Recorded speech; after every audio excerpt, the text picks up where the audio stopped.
Hello everyone, my name's Douglas, this is Helen, do you want to introduce yourself? Yes, I'll introduce myself. Hi, I'm Helen McGlinchey, Head of Service and Clinical Lead at Northpoint, and it's lovely to be out of Yorkshire for the day, so glad to be here. It's nice to be here, and thank you Maiden for having us, it's very exciting.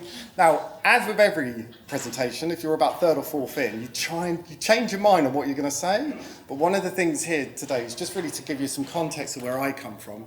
So I'm now a product manager within SilverCloud, but I actually met Chris 14 years ago in a little place in Colchester where he was trying to convince me to buy IAPTUS, and I wish we had, but we didn't at the time, but then I went and worked with IAPTUS later on in my career. The thing to remember is that at that time we were using, anyone remember a franking machine where you used to frank your bits of paper? Yeah, you'd send all your stuff out. So we were an IAP service. We were providing to about 8,000 people, and we had a lot of posts to send out. We had a fax machine. We had all of these things. We had systems all over the place. People were still scanning stuff in. And it was really the digital revolution that was happening. I went from managing 5 people up to managing 100 people right across the whole county. And it was just never going to be the same again for mental health services. It was a complete shift in gears. And with that came economies of scale. So if you could reduce your post, you could probably have another person. If you could find a way of getting letters straight to the GP without having to fax them, you could reduce the cost of everything. And with scale came digital, and that was a real important part of it. So there's 2 stories that I remember from when I ran the IAP service. And remember, we were having thousands of people being referred to us the whole time. And there were 2 really important stories that changed the way I saw the way you deliver services. The first one was I had a chap ring up and say, it's the most amazing service I've ever received. It's amazing. I spoke to this therapist. It's changed the way I see the world. He was a businessman in his car driving off to a meeting. And I thought, wow, isn't that amazing? We've done a great job. I need to go and see the therapist. Walked out to see the therapist, and the therapist said, I spoke to them for 15 minutes, and that was it. And this is the point of the way IAP was created. It's the just in time, the right dosage at the right time for the people. You don't have to deliver the same therapy every time to the same people. You've got to get to the people when they need it. So there was an opportunity for digital. The second story was when I then worked in Luton, and we had a massive service there, and I looked at the data, and we thought we were really good because we had a website, and we thought we were really digital, and we were really cutting edge. And I looked at the data, and I looked at the people being referred in on their forms, and what I'd found was those people who'd filled their form in, 90% of them never turned up. Those that rang the service, 90% of them turned up, and they did the thing, did what they needed to do. And again, there was an opportunity to really maximise the digital offer, to make sure that services are being provided that make sense to the people in the world. If you're doing all your banking digitally, and then you go to another service and you have to ring them up, and then you have to wait to see someone, and then you have to wait again, that makes no sense. And those people that are doing well and are just struggling a little bit will wander off and do something else, get a bit worse, and then come back again. So those were the 2 main stories. So then I went and worked for SilverCloud, and we've ended up running quite a big offering right across the whole country for adult IAP services. And what we did is we looked at the system, and what we saw was that not everyone has the time to see everyone every week, and you have to find a cleverer way of getting to people. If you have a list of 30 patients coming in, you never quite know what's wrong with all of them until you meet them and you start talking to them, and then you start offering them stuff. So what we offer is a kind of an asynchronous ICBT offer. So it's the guided self-help online, which allows people to explore CBT in a structured manner at the same time as being seen asynchronously, which means you don't directly talk to the person, but each week you'll have a review and be told how you're doing and where to go next. So that's been going well for about 12 years. Now there's a lot of work. Well, what that's led us to do in the SilverCloud is that we've had over 1 million people use our program in the UK alone. So 1 million people have used it in the adult world. What we've been able to do and able to show is compared to the traditional way that you deliver session-by-session therapy, we've been able to reduce the cost by a quarter because you don't have to see everyone for the same amount of time each week. We've also been able, through our huge amount of research that we've done, show that the clinical improvements are equivalent to doing face-to-face, and that the experience of people is pretty good. Most people that use it is around 93% satisfaction. Now, the thing to remember is that this is an offer that people choose to do, so they will engage with it. We don't see it as a panacea. We don't see it as going to solve everyone's problems, but it's another tool that you can offer and you can use with your patients. Now, that was in adult world. And then a couple of years ago, I got this call from Northpoint, from Helen's team, and said, we're using your adult program. Do you think it'll work with the young people we're working with? And we all sat in our office and went, no chance. Because we didn't think it would work properly, because young people are very discerning. And that's the image we have of young people. So we said, we'll come up, we'll see the team, we'll sit down and look at what's going on. And we could see some real synergies between the program that we're developing and what the service was trying to provide. So we embarked on this, and that's not come out very well. We did a bit of research with them, which basically meant me sitting in the service and talking to all the people, looking at all the problems they had, and seeing if we could map our program onto the way that they were delivering their services.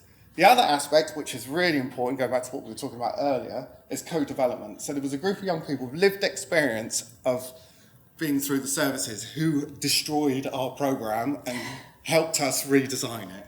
And there was a very good point that happened in there. They were absolutely insightful.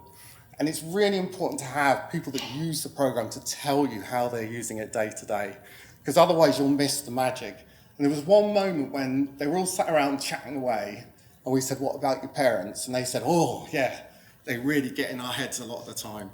And they had developed these cards that you would give to the parents saying, I'm okay, please leave me for a minute. And that was a really important insight that we had, that actually this is a dynamic process and we have to include the parents in this somehow to support the parents. The other thing that we got reminded of by the clinicians, often kids aren't queuing for services, often it's the parents. So the level of anxiety in parents, being a parent, is quite high, and therefore you need to have something to support them at the same time. So then what did we find?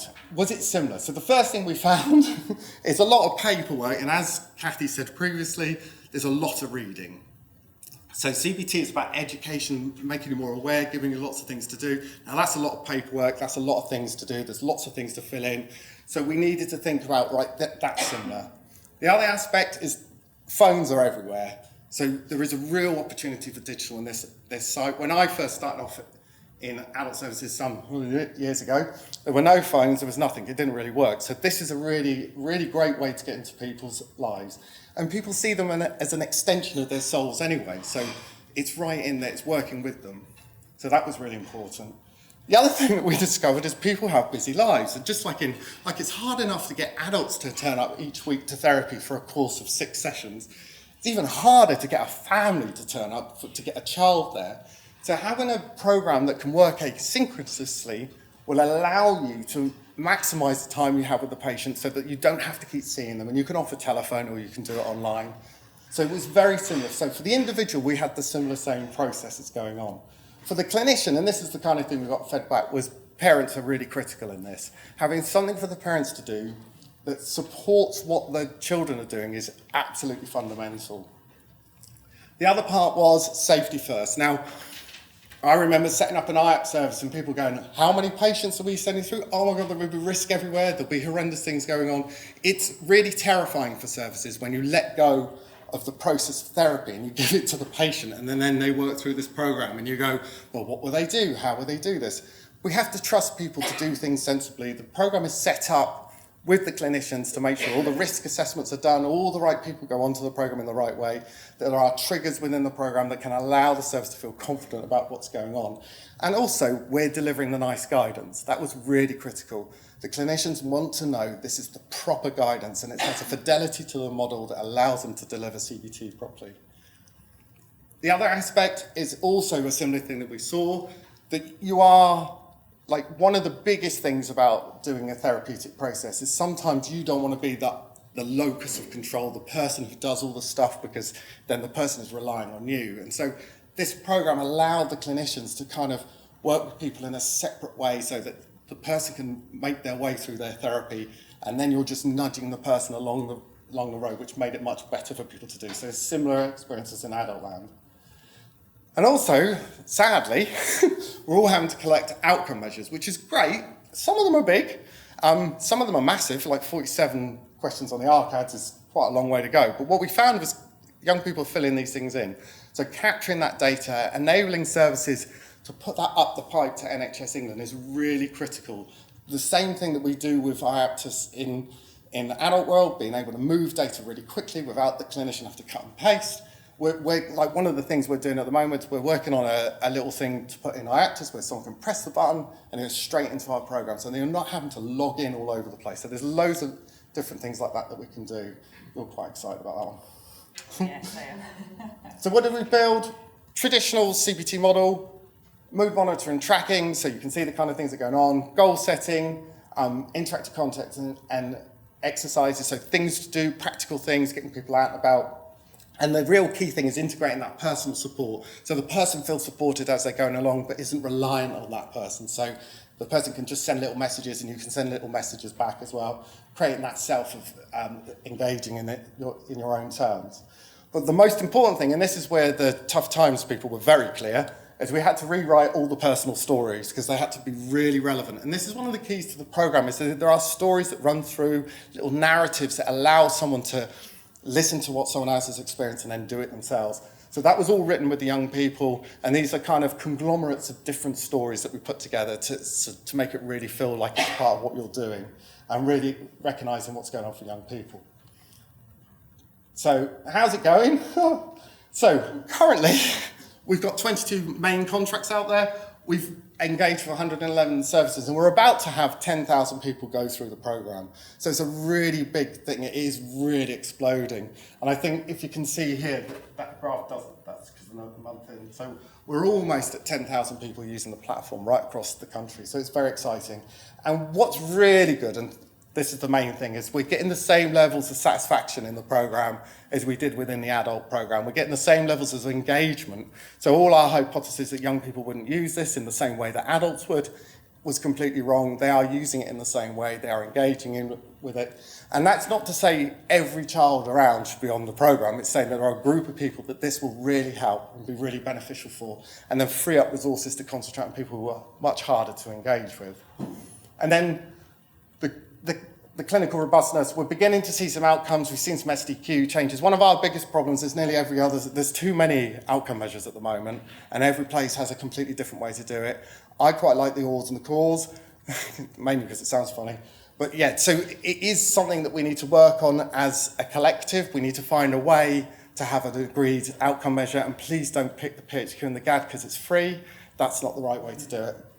And then, same slide as Kathy had. Probably one of the proudest moments we've all had in the last couple of months is that we've got recommended as part of the NICE accreditation at the moment. So over the next couple of years, and as we know, the research evidence for use of digital with young people is a bit sparse compared to adult land. There isn't like a plethora of services, and also running an RCT is a really tricky thing. So we're beginning to build that portfolio up and next. Now, and then, here you go. So that's the boring stuff. And now, and then if you want to go through pressure. I've got the tough job of following Doug, who's much slicker at this than I am. So yeah, as I say, I'm from Northpoint. Just to give you a little bit of context in terms of who we are, we're a third sector charitable organisation, and we're a commission provider of mental health support across the Yorkshire region, but predominantly our main services are in Leeds and Calderdale. And those services are an adult service, which is adult IAPTS, and our two children and young people services are our Calderdale CAMHS service and our school service, and that's the service that I oversee.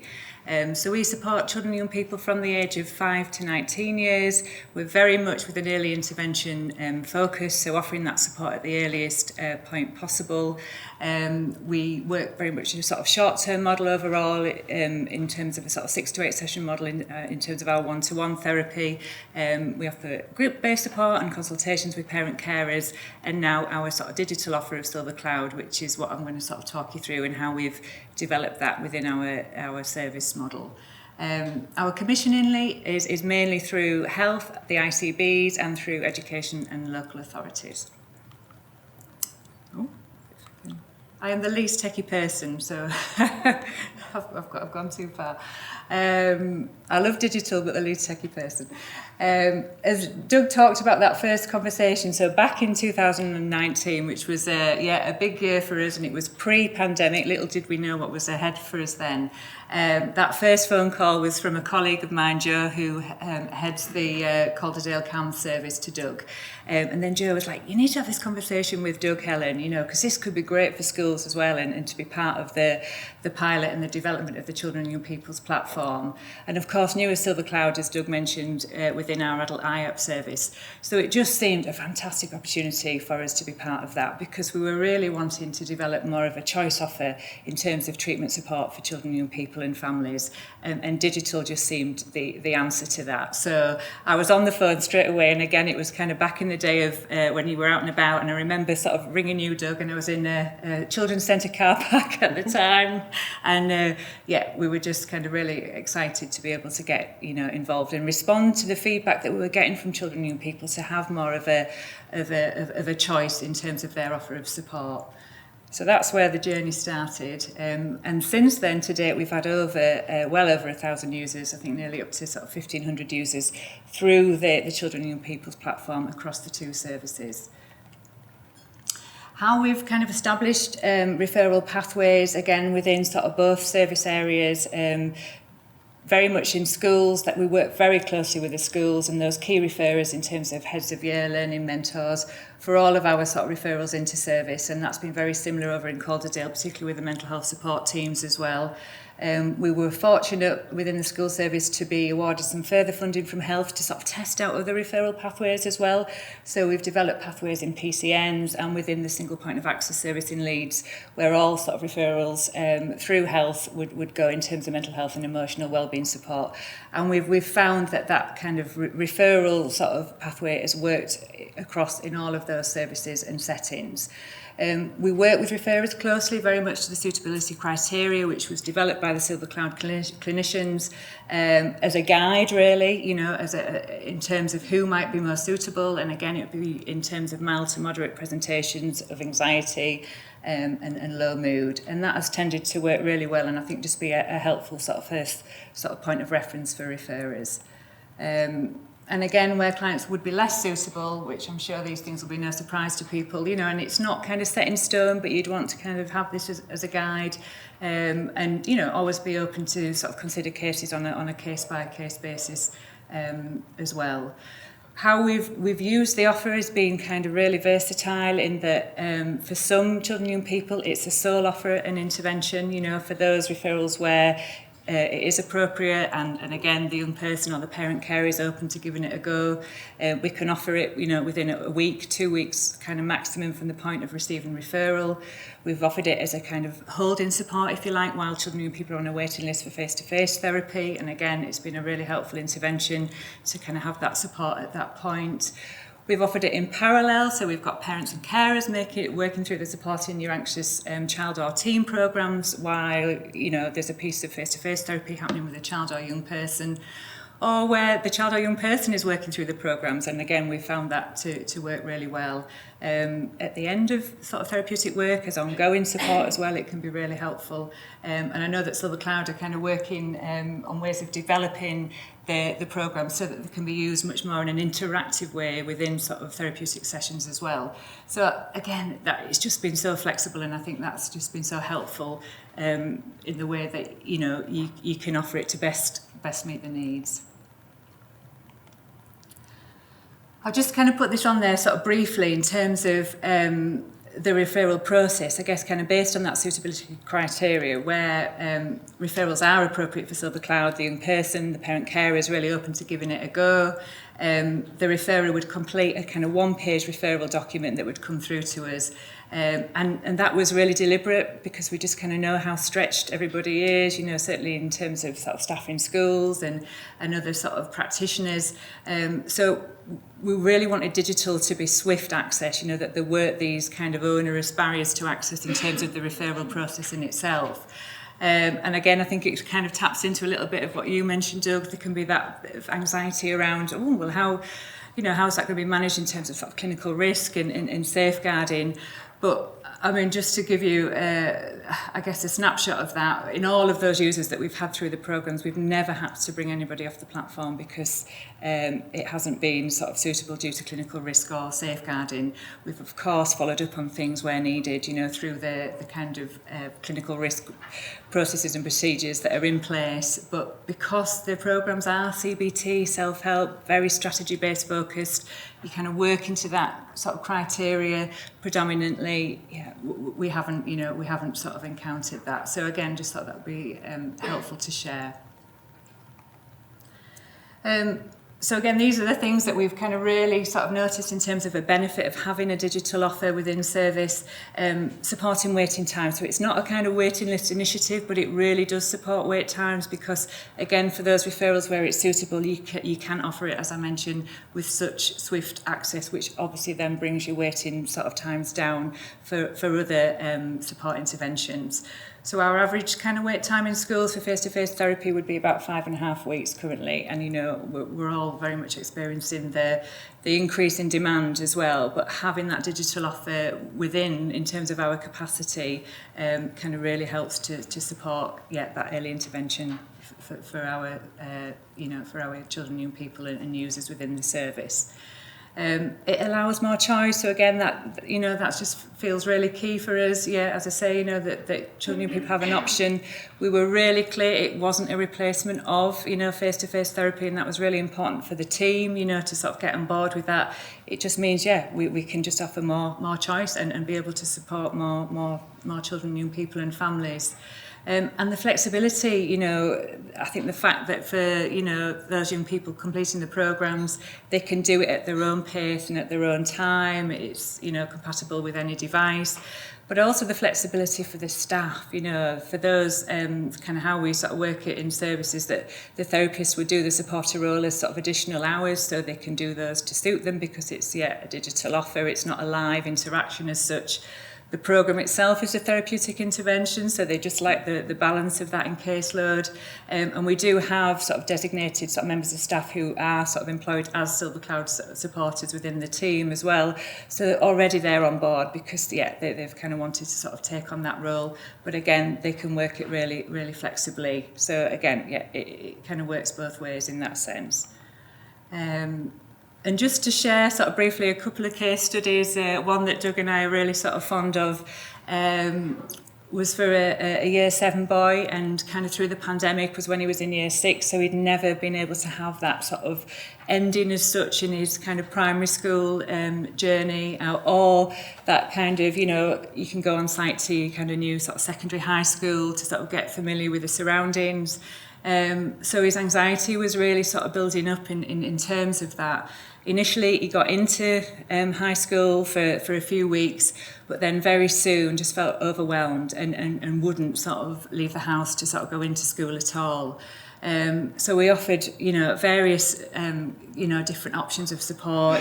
School has spoken to him. Look, we've got, the counselling offer in schools. Would you think about that? Would you think about it in an alternative venue? All of those things. And he just wasn't open to it. So of course, when we had SilverCloud, we could say, well, look, how about this? And he really did want to get back into school. So he was motivated to sort of want to give it a go. And the therapist, kind of worked with him sort of through the programme, kind of help him in sort of understand his triggers, develop his strategies.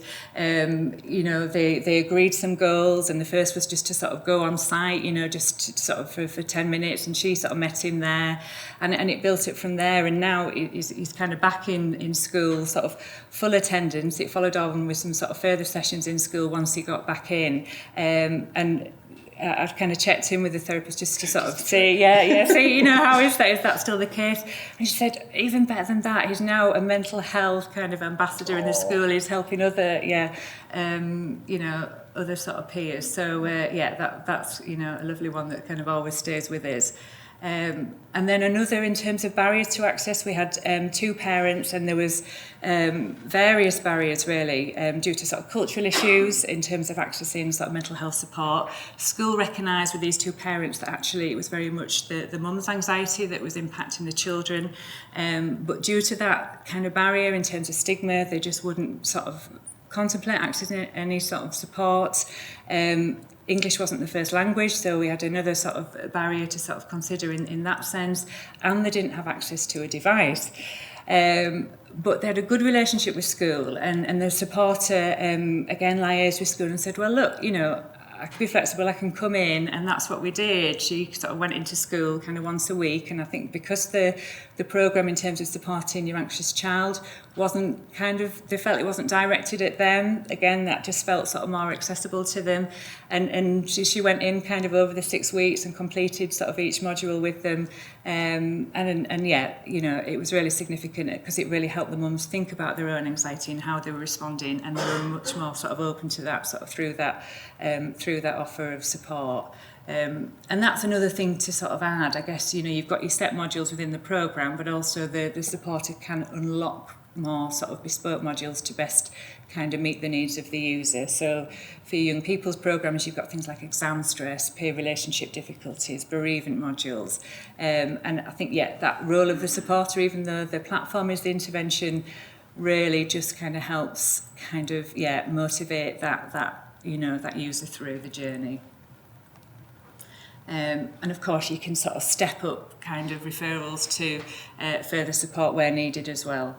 I won't bore you with the data, but I think two of the key headlines that I thought would be helpful to share.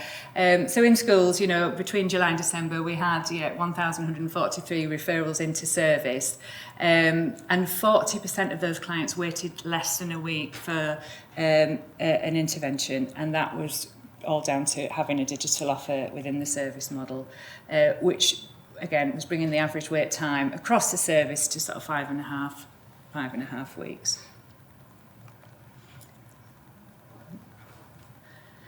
Couple of testimonials. Again, we get a lot of user satisfaction. I think you mentioned the percentages, Doug. It's been in the 90s throughout. So again, it's always lovely to get the qualitative sort of feedback and testimonials. And again, that's, you know, from the parents, carers, and certainly from the young people.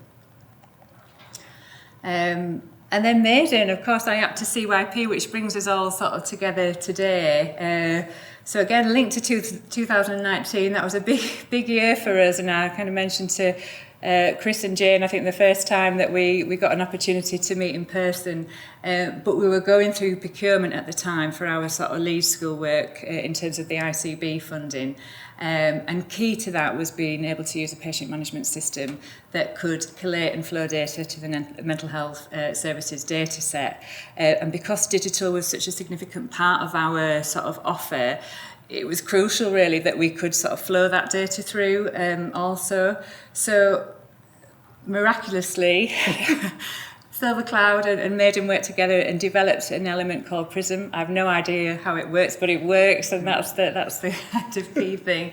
And the both systems communicate together, which just makes, you know, in terms of the data flow, brilliant, because we can capture that in terms of our sort of commissioning, but also it pulls through the reviews into sort of clinical contacts. So again, it's so much more efficient for the therapists and the practitioners in terms of their workload.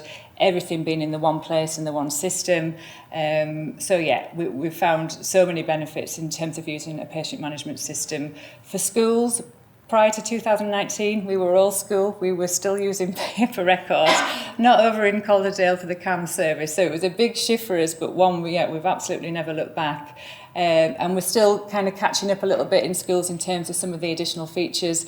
They're kind of up and running over in our sort of Calderdale services. So things that I think you mentioned, Chris, earlier on around the online referrals and that information, you know, being able to sort of populate as soon as those referrals come in. And I know certainly in Calderdale for the GPs, health professionals, they've really valued kind of having that. And just in terms of data security, information governance, it just really, you know, kind of responds to that as well. Certainly with the SMS sort of notifications, that kind of really helps support sort of DNAs and again is just a way in the world that everybody's communicating, so it's brilliant to have that sort of feature, and things like the questionnaires been sort of built into the system as well, just for efficiency, because it's a web-based system. The clinicians, you know, they can sort of update the clinical contact snacks in whatever setting that they're in. That's really crucial for us in schools because they're out and about kind of all day. And, you know, and again, they can complete the questionnaires with the child or, you know, young person kind of in the session, and it'll just populate and save to that sort of episode in particular referral. So, yeah, a lot's happened, I think, kind of over that time. And yeah, it's been lovely to sort of be here today and sort of join all those things together. And I think we're kind of hanging around a little bit after, so any questions, yeah, I'd be happy to sort of talk through with anyone. Thank you. Thank you, Helen.